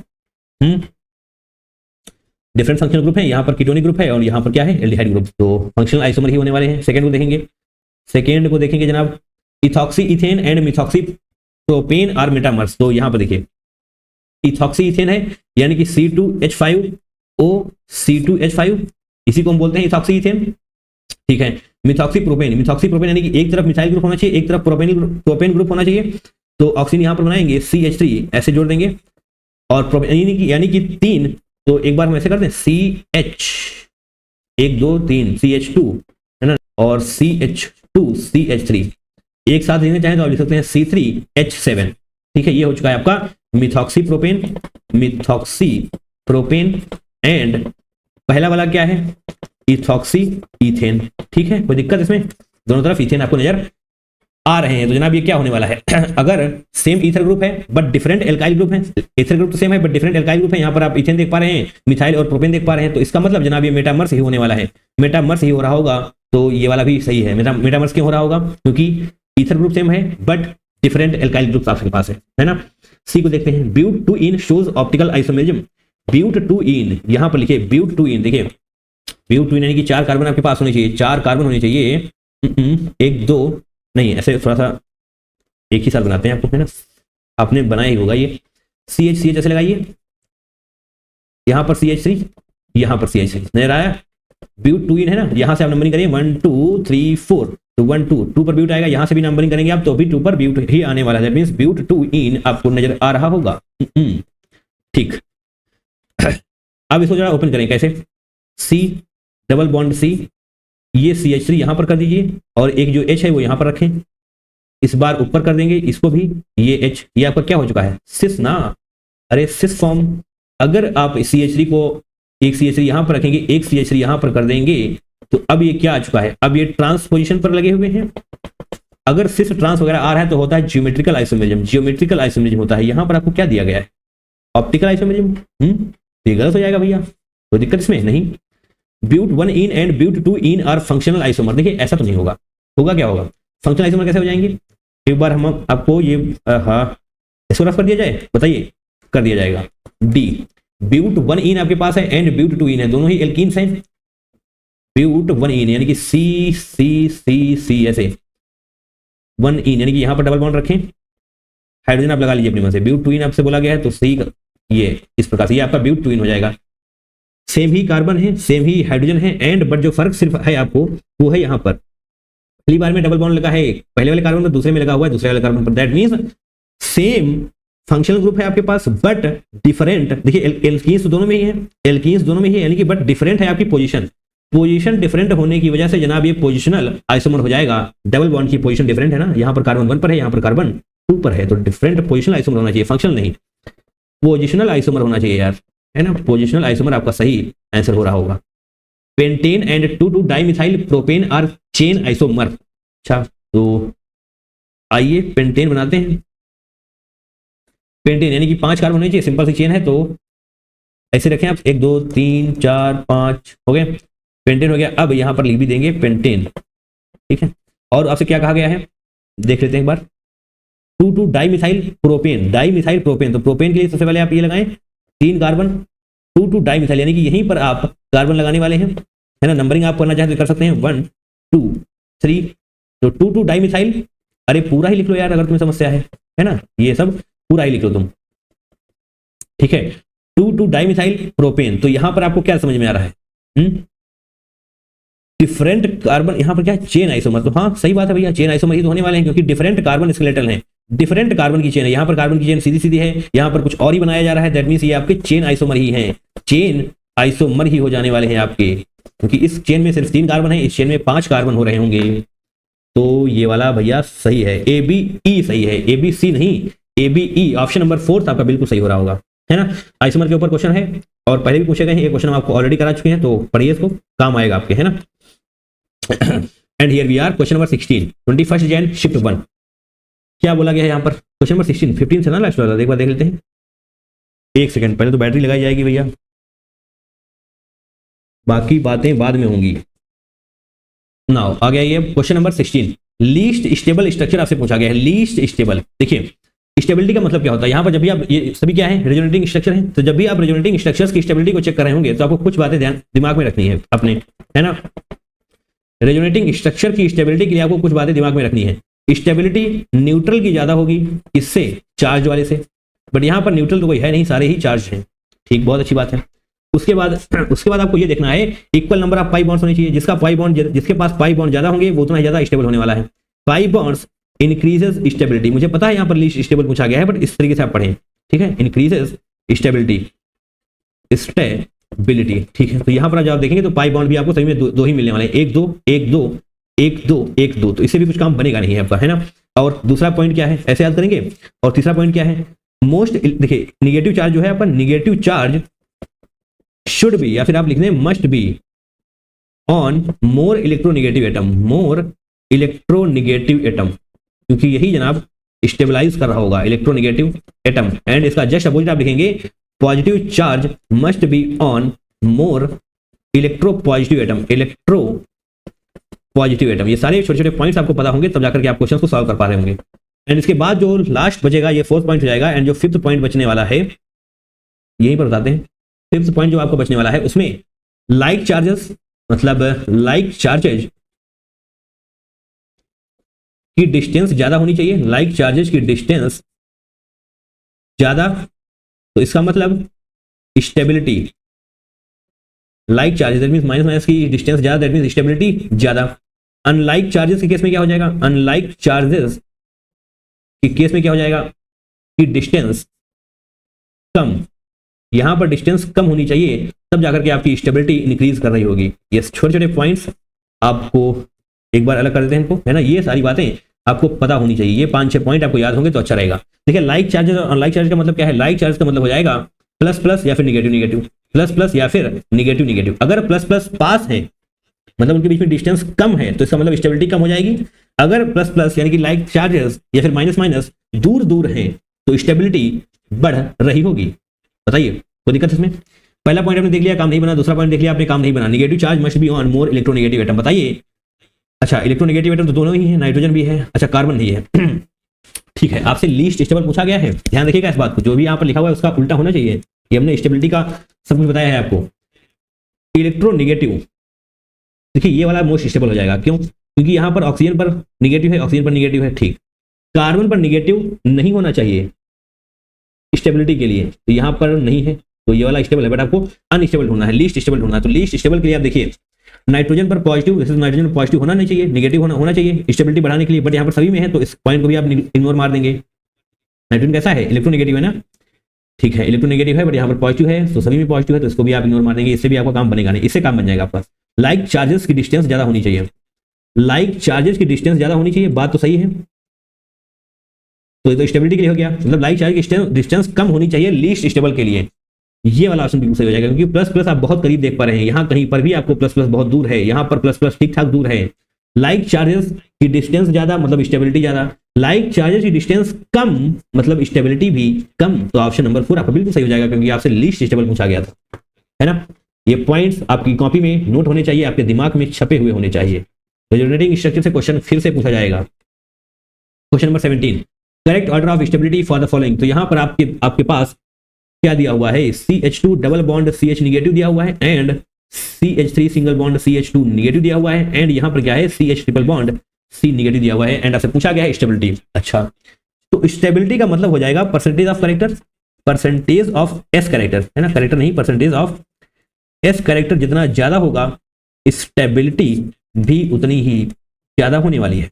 परसेंटेज ऑफ कैरेक्टर जहां पर ज्यादा होगा, SP में ज्यादा होगा, SP2 से, SP2 में ज्यादा होगा SP3 से। परसेंटेज ऑफ S कैरेक्टर कैसे क्या, ये भी नहीं आप पा रहा है क्या? यहाँ पर S और P मिला के 2 हो गए, बट S तो एक ही है, यानी कि 1/2, दैट मीन्स 50%। यहाँ पर S और P2 है, यहाँ पर that means 1/3 into 100, that means 33.3%। और इसके लिए आप करेंगे तो 1/4 आ रहा होगा, दैट मीन्स 25%। बोलिए हाँ या ना। तो SP, जहां पर SP होगा, SP कहां पर होगा? जहां पर ट्रिपल बॉन्ड होगा। अरे बोलो यार, बताइए। दैट मीन इसकी स्टेबिलिटी ज्यादा होने वाली है, इसके बाद इसकी और इसके बाद इसकी, क्योंकि यहाँ पर आपको SP3 मिल रहा होगा, यहाँ पर आपको SP2 मिल रहा होगा, एंड यहाँ पर आपको SP मिल रहा होगा। अरे SP2 नहीं भैया, सिर्फ SP। स्टेबिलिटी SP वाले की ज्यादा होने वाली है। ट्रिपल बॉन्ड की स्टेबिलिटी ज्यादा होनी चाहिए, ट्रिपल बॉन्ड की स्टेबिलिटी ज्यादा होनी चाहिए। तो ऑप्शन नंबर 1 एंड 4 हटा दीजिए। ट्रिपल बॉन्ड के बाद डबल बॉन्ड, ट्रिपल बॉन्ड के बाद डबल बॉन्ड, ऑप्शन नंबर 2 आपका बिल्कुल सही हो जाएगा। लास्ट में सबसे कम स्टेबिलिटी इसकी होगी, क्योंकि सबसे कम इसी का होने वाला है S कैरेक्टर। तो S कैरेक्टर से डिसाइड कर रहे होंगे आप स्टेबिलिटी किसकी कम या ज्यादा होने वाली है, ठीक है। बट S कैरेक्टर का मतलब ऐसे होता क्यों है? S कैरेक्टर का मतलब हो जाएगा, अगर S कैरेक्टर है दैट मींस पेनिट्रेशन बहुत ही आसानी से हो रहा होगा। जितना बढ़िया S कैरेक्टर उतना ही बढ़िया पेनिट्रेशन। क्यों? क्योंकि S कैरेक्टर न्यूक्लियस के बेहद करीब होता है। जो बेहद करीब होता है ना, समझ रहे हो, जो बेहद करीब होता है उसी से आप, वहीं पर आपकी स्टेबिलिटी ज्यादा हो रही होगी, ठीक है। चलिए आगे बढ़ते हैं। Question number 18, 28 Jain shift 1 0.53 gram of an organic compound X। देखिए आपके पास एक ऑर्गेनिक कंपाउंड है X, जिसको आप हीट करते हैं पहले एक्सेस ऑफ नाइट्रिक एसिड के साथ, जो कि कंसंट्रेटेड है, एंड उसके बाद फिर से आप हीट करते हैं सिल्वर नाइट्रेट के साथ, तो आपको 0.75 ग्राम ऑफ सिल्वर ब्रोमाइड की पीपीटी मिल रही होती है, ठीक है। उसी ऑर्गेनिक कंपाउंड को दैट इज X को आप इस बार 1 ग्राम लेते हैं एंड उसको कंबशन के थ्रू लेकर जाते हैं, यानी कि जलाते हैं, तो आपको 1.32 ग्राम ऑफ CO2 मिल रहा होता है। तो आपसे परसेंटेज ऑफ हाइड्रोजन पूछा गया है कंपाउंड में। कंपाउंड X यहां पर दिया हुआ है, आपके कंपाउंड में क्या है? Carbon, hydrogen and bromine. आपसे परसेंटेज ऑफ हाइड्रोजन पूछा गया, यानी कि आपको कार्बन एंड ब्रोमीन का अलग अलग वेट निकालना पड़ेगा, ठीक है। तो मास ऑफ ऑर्गेनिक कंपाउंड ये दिया हुआ है, तो अलग लिख लीजिए क्या हम, मास ऑफ ऑर्गेनिक कंपाउंड कितना है? 0.53 ग्राम, या फिर इसको हटाइए, फालतू में लिखेंगे आप डायरेक्ट निकालिए परसेंटेज ऑफ ब्रोमीन, है ना। परसेंटेज ऑफ ब्रोमीन निकालेंगे, परसेंटेज ऑफ कार्बन निकालेंगे, 100% होगा पूरा, फिर माइनस कर देंगे दोनों को, ठीक है। परसेंटेज ऑफ ब्रोमीन के लिए आप क्या करेंगे? एटॉमिक मास ऑफ ब्रोमीन, या फिर आप बोलते हैं यहाँ पर molecular weight of bromine divided by bromine मिलेगा कहां पर आपको? सिल्वर ब्रोमाइड में ना, that means AgBr, silver bromide AgBr में मिलेगा। तो आपको लिखना पड़ेगा मॉलिक्यूलर वेट ऑफ AgBr, बात को समझ पा रहे हैं, ठीक है। इनटू आप करेंगे मास ऑफ AgBr, यहाँ पर वेट लिखना है आपको, मॉलिक्यूलर वेट नहीं, वेट ऑफ AgBr, और इसको जब आप डिवाइड कर देंगे मास ऑफ ऑर्गेनिक कंपाउंड से, मास ऑफ ऑर्गेनिक कंपाउंड से, इसको जब आप 100 से मल्टीप्लाई कर रहे होंगे परसेंटेज के लिए, तो आपको परसेंटेज ऑफ ब्रोमीन चमकता हुआ नजर आ रहा होगा। मॉलिक्यूलर वेट ऑफ ब्रोमीन कितना होता है, कहीं पर दिया हुआ है 80 दिया हुआ है भैया, 80। Molecular weight of AgBr calculate कर लेंगे, 108 इसका, 80 इसका, दैट मींस 188 हो जाएगा, इनटू मास ऑफ AgBr ये 0.75, सिल्वर ब्रोमाइड इतना ही तो मिल रहा है 0.75, mass of organic compound 0.53 into 100 आप करिए, है ना। इसको सॉल्व कर लेते हैं क्या, देखिए पॉइंट हटा सकते हैं, दोनों के बाद ही दो डिजिट हैं, और उसके बाद यहाँ पर आप 4 से कैंसिल आउट करेंगे, 4 से जाएगा नहीं, 4 दुनिया चला जाएगा, 4 चक्कू 16, 4 सते 28 और 4 ये 25 से जाने वाला है, 25 से जाने वाला है, तो थोड़ा सा आपको भैया सॉल्व ही करना पड़ेगा, है ना। जब आप उसको सॉल्व कर रहे होंगे तो कितना आ रहा होगा, एक सेकेंड, हाँ, जब आप इसको सॉल्व करेंगे तो 60% आने वाला है, 60.19% आपको आ रहा होगा, ठीक है। परसेंटेज ऑफ ब्रोमीन तो इतना हो गया, 100% है पूरा कंपाउंड आपका। अब आप निकालिए परसेंटेज ऑफ हाइड्रोजन, तो परसेंटेज ऑफ हाइड्रोजन आप कैसे निकालेंगे बताइए, हाइड्रोजन आपको कहां पर नजर आ रहा होगा, नहीं हाइड्रोजन आपको निकालना है तो कार्बन, परसेंटेज ऑफ कार्बन आप कहां से निकालेंगे, यहां से निकालेंगे आप परसेंटेज ऑफ कार्बन। आपको CO2 का वेट वगैरह दिया गया है, जिस प्रकार से आपको यहाँ पर AgBr का दिया गया है उसी प्रकार से CO2 का दिया गया है, तो परसेंटेज ऑफ हाइड्रोजन नहीं, परसेंटेज ऑफ कार्बन आप निकाल रहे होंगे, ठीक है। तो यहाँ पर भी जनाब एटॉमिक मास ऑफ कार्बन लिखेंगे, एटॉमिक मास ऑफ कार्बन, हाँ। जनरली आप मॉलिक्यूलर वेट लिख रहे होते हैं, बट मॉलिक्यूलर वेट सही नहीं होगा, क्योंकि मॉलिक्यूल है कहाँ, सिर्फ एटम ही तो है कार्बन का, तो एटॉमिक मास ज्यादा बेहतर है। हालांकि जैसे हमने यहाँ पर मॉलिक्यूलर वेट लिखा भी लिख सकते हैं, बट मॉलिक्यूलर वेट ना लिख करके आप एटॉमिक मास लिखे तो ज्यादा बेहतर होगा, हालांकि ऐसा कुछ गलत नहीं हो जाने वाला, ठीक। अच्छा, अब मॉलिक्यूलर वेट ऑफ CO2 आप लिख रहे होंगे, क्योंकि वहीं से तो आपको मिल रहा है carbon, molecular weight of CO2 into आप कर रहे होंगे मास ऑफ CO2, जैसे कि वहां आप AgBr के साथ कर रहे थे, mass of CO2 divided by organic compound, है ना, मास ऑफ ऑर्गेनिक कंपाउंड, ठीक है। और हाँ, एक बात ध्यान रखिएगा, यहाँ पर ऑर्गेनिक कंपाउंड दूसरा हो जाएगा, क्यों, क्योंकि जब आप ये सिल्वर ब्रोमाइड प्रेसिपिटेट प्रोड्यूस कर रहे थे तो आप ये नहीं इतना वेट लिया था ऑर्गेनिक कंपाउंड का, बट जब यहाँ पर आ रहे हैं आप CO2 के लिए तो आपने इतना वेट लिया है ऑर्गेनिक कंपाउंड का, तो वेट बदल चुका है, ध्यान रखिएगा इस बात को। हालांकि ऑर्गेनिक कंपाउंड वही है, बट वेट डिफरेंट हो चुका है। एटॉमिक मास ऑफ कार्बन कितना होता है 12, मॉलिक्यूलर वेट ऑफ CO2 कितना होता है 44 है ना, 44। मास ऑफ CO2 कितना दिया हुआ है 1.32 grams, 1.32 grams. Mass of organic compound 1 gram into 100 आप कर रहे होंगे परसेंटेज के लिए। अब 4 1 1 जाने वाला है, यहाँ पर 25 हो रहा होगा, इस पॉइंट को हटाएंगे नीचे 0 आ जाएंगे 2। अच्छा, इसके बाद ये जाएगा क्या, ये 11 से जाने वाला, 11 एकम 11 11 दूनी 22, 12 ऊपर आ जाएगा, 12 बड़े 144 और 25 एकम 25 चौके 104 तियां 12, यानी कि 12 तियां 36% आपको निकल करके आ जाने वाला है। ये कैलकुलेशन आसान है, आप कर सकते हैं। टोटल कंपाउंड कितना होगा 100% होगा, जो कुछ होता है 100% होता है। परसेंटेज ऑफ ब्रोमीन आपके पास कितना आया था 60%, परसेंटेज ऑफ कार्बन कितना आया है 36%, परसेंटेज ऑफ ब्रोमीन 60.19 था, 60.19। तो आप इनको ऐड करके जब आप 100 से माइनस करेंगे तो इनको जब ऐड करेंगे तो 60 यानी कि 96.19 आ रहा होगा।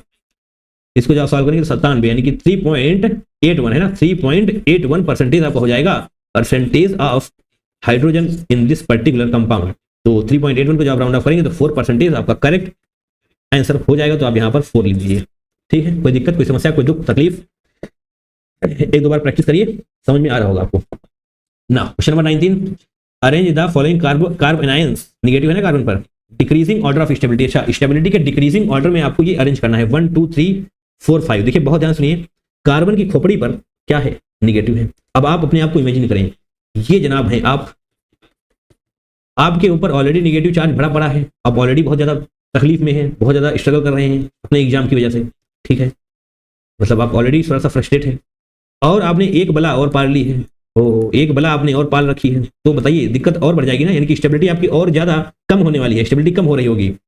तो यहां पर कुछ आप ऐसा लेकर आए, अगर ये बेहतर है तो ऐसा कुछ लेकर आए जो आपकी स्टेबिलिटी को बढ़ा रहा हो, यानी कि आपके निगेटिव चार्ज को, आपकी फ्रस्ट्रेशन को कम कर रहा हो। दैट मीन्स इसके अकॉर्डिंग अगर हम बात कर रहे होंगे है ना, इसके अकॉर्डिंग बात करनी है, उसके अकॉर्डिंग नहीं करनी।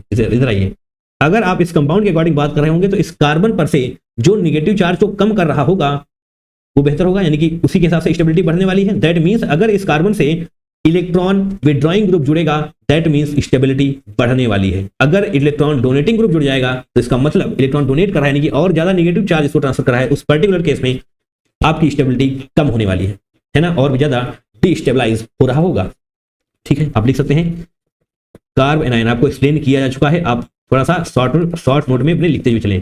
Carbon anion stability increases with electron withdrawing group, है ना, इलेक्ट्रॉन विदड्रॉइंग ग्रुप यानी कि इलेक्ट्रॉन खींच रहा होगा तो स्टेबिलिटी बढ़ रही होगी, and stability decreases with electron donating group. ठीक, बढ़िया है। अब सिर्फ आपको ये देखना है कहां पर इलेक्ट्रॉन विदड्रॉइंग ग्रुप है, कहां पर इलेक्ट्रॉन डोनेटिंग ग्रुप है।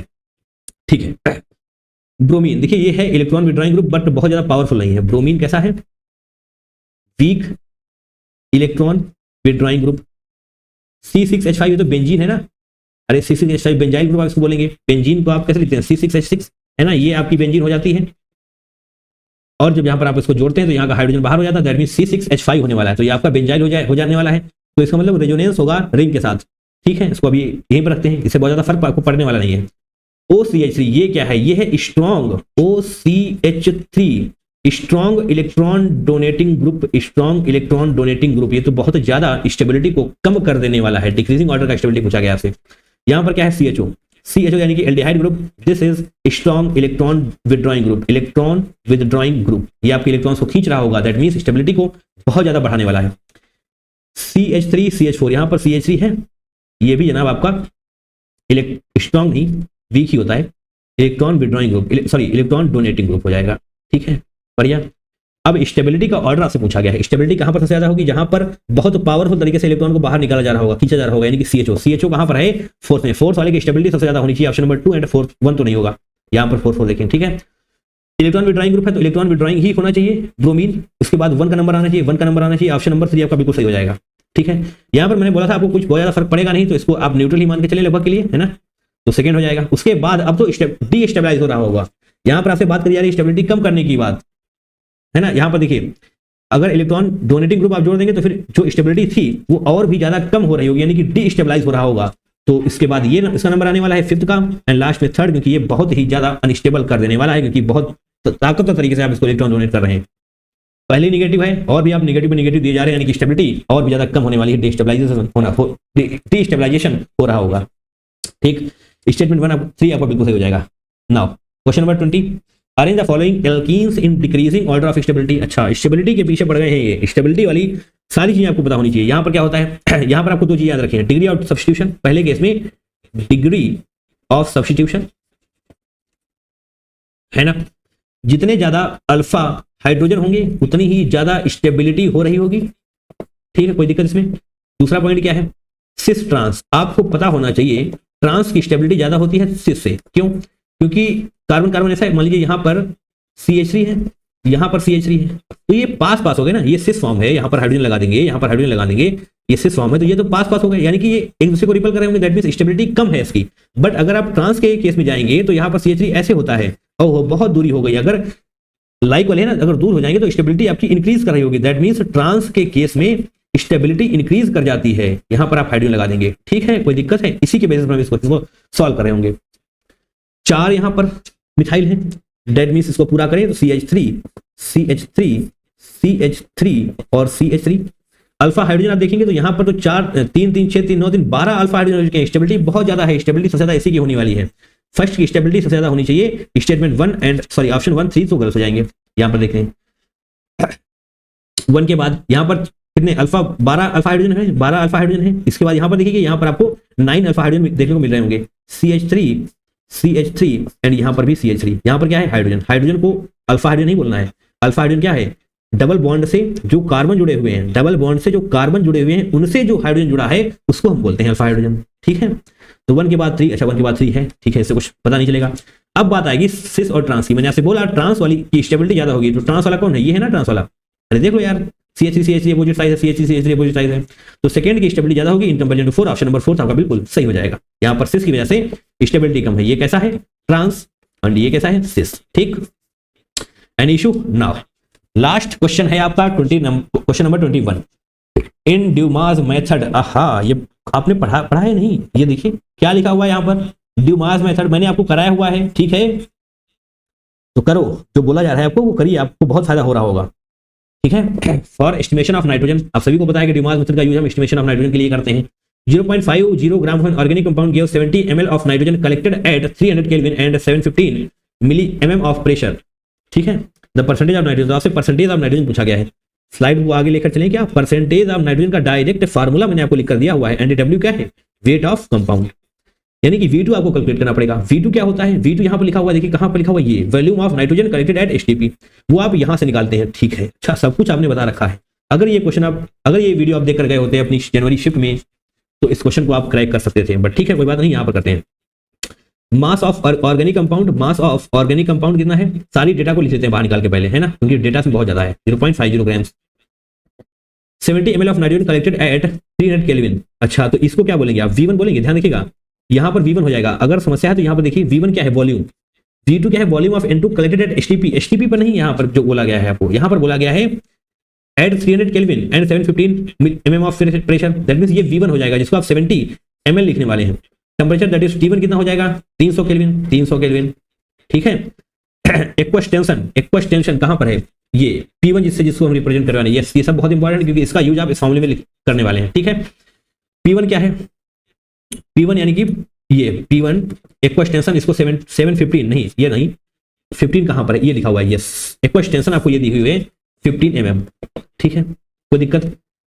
अब और क्या डेटा है देख लेंगे यहाँ पर, P1 okay. Pressure of moist gas, pressure तो आपने लिखा ही नहीं अभी तक, इसको आप P से रिप्रेजेंट कर रहे हैं, 715 mm प्रेशर। ठीक है, अब T2 क्या है, T2 इज 273 केल्विन, क्योंकि ये तो स्टैंडर्ड ही है, T2 273 केल्विन आपको यहाँ पर बताया नहीं गया, बट आपको पता होना चाहिए, है ना। T2 बोले तो 100 degree 0 degree centigrade, that means 273 kelvin. अब इन सारी वैल्यूज को आप इस फॉर्मूले में पुट करें। ये फॉर्मूला यहाँ पर लिखते हैं, P minus P1 V1 by T1, और यहां पर क्या है, P2 V2 divide by T2, P2 V2 divided by T2। P minus P1 क्या है, P माइनस P1 यहीं पर सॉल्व कर लेते हैं। P माइनस P1 क्या है, अरे यहीं पर लिख लो ना यार, वहां पर लिखने की जरूरत क्या है, P2 V2 divide by T2। P minus P1 कितना हो जाएगा, 700, 715 में से बंदा जाएगा, 700 हो जाएगा।